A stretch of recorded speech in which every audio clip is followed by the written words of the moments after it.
Hi, I'm Dave Jokerst, and I'd like to welcome you back to the series of videos entitled, Are You Aware? In today's video, we're going to talk about fire extinguishers, the proper way to check a fire extinguisher, and the proper use of a fire extinguisher. We're going to go out into the field, and we're going to demonstrate all of the things that are necessary when you check a fire extinguisher. There's a lot more to it than just looking at the gauge. And then we're going to demonstrate to you the proper method of using a fire extinguisher using the PASS, P-A-S-S method. Pull, aim, squeeze, and sweep. And we'll demonstrate that a little bit later. Right now, let's go out into the field and look at the proper way to check a fire extinguisher. The 6 steps to properly check a fire extinguisher. Today we're out at our Luzerne rock plant to do our monthly inspections of fire extinguishers. MSHA requires that we check fire extinguishers on a monthly basis and replace any of them that might be damaged or discharged. The 6 steps to properly check a fire extinguisher include: Step 1, read the gauge. Step 2, check the tags. Step 3, check the hose for obstructions. Step 4, check the mount. Step 5, remove the fire extinguisher and invert it 5 times. Step 6, recheck the gauge. If the gauge has moved any from the previous inspection, replace the fire extinguisher because this one's ready to go bad. After replacing the fire extinguisher in its mount, check it to make sure that it's securely fastened. Let's review the 6 steps. Step 1, check the gauge. Remember the location of the needle. You'll need it later. Step 2, check the tags to make sure that this fire extinguisher was not only checked last month, but that the inspection tag mounted on the fire extinguisher itself is current and up to date. Step 3, check the hose for obstructions. Step 4, check the mount to make sure that it's properly fastened. Step 5, invert the fire extinguisher 5 times. And step 6, reread the gauge, and if the needle has moved at all, replace the fire extinguisher. PASS, the 4 steps to properly use a fire extinguisher. We've switched locations now, and we're outside the Victorville office, and we want to demonstrate the proper way to use a fire extinguisher. So let's watch this little clip and see if you could pick out the 4 steps in PASS.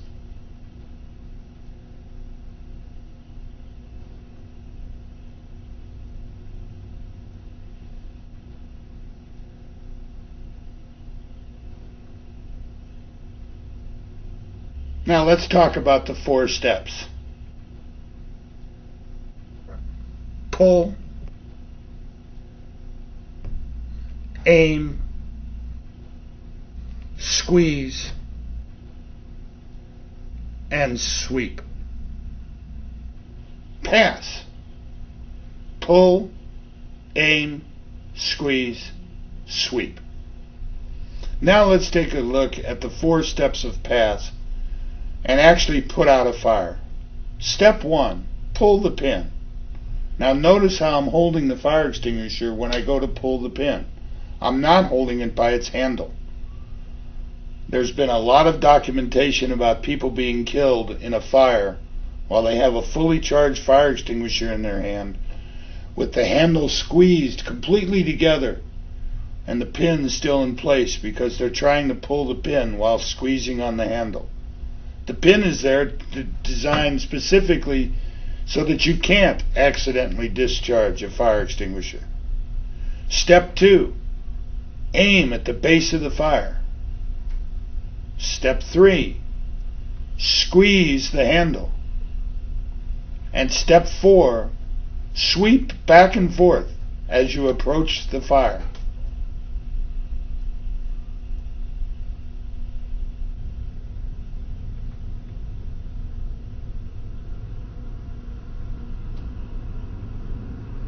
Notice that the fire extinguisher has now been laid on the ground. This is an indication that this fire extinguisher has been used.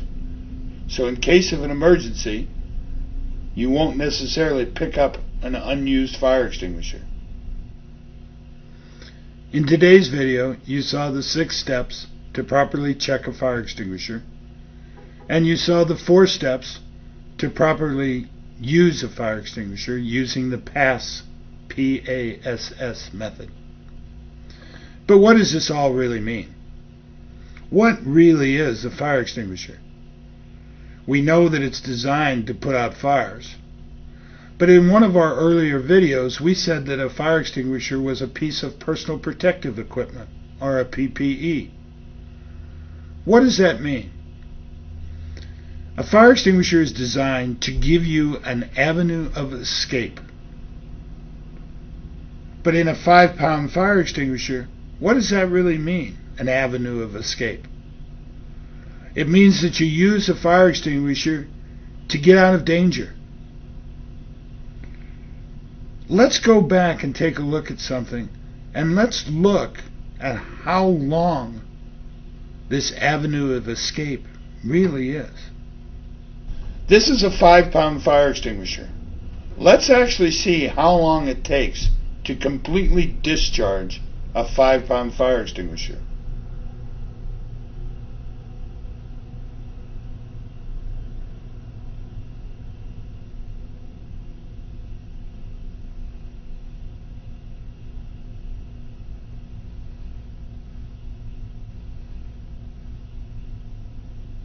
It took a little over 18 seconds.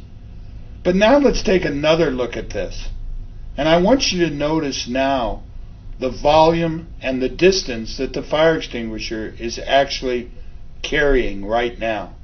And notice how that distance and volume changes.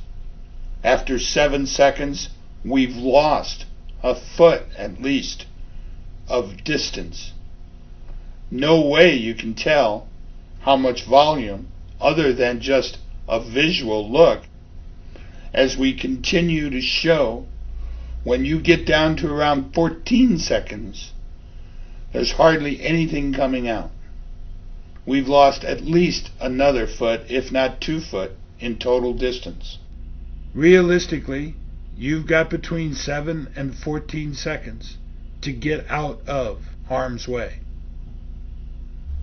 7 seconds, look at the distance and volume. 14 seconds, less distance, less volume. And 18 seconds, a 5-pound fire extinguisher is empty. You just saw how long it took to fully use up a fire extinguisher. We also talked about the fact that you've got realistically between 7 and 14 seconds to provide an avenue of escape. Hopefully, all of you have a fire extinguisher at home. Hopefully, after today's video, you'll go home and you'll properly inspect that fire extinguisher so that it works in case you ever need it. From what you've seen in today's video, I hope that you will understand that safety is more than just something that happens at work. Certain safety items you have to take home with you, and you have to use those safety practices at home. If you take what you saw in today's video home with you, you take it back to work with you, and you ever have to use a fire extinguisher, hopefully you'll remember it could save someone's life, whether it be yours, a co-worker's, or even a family member.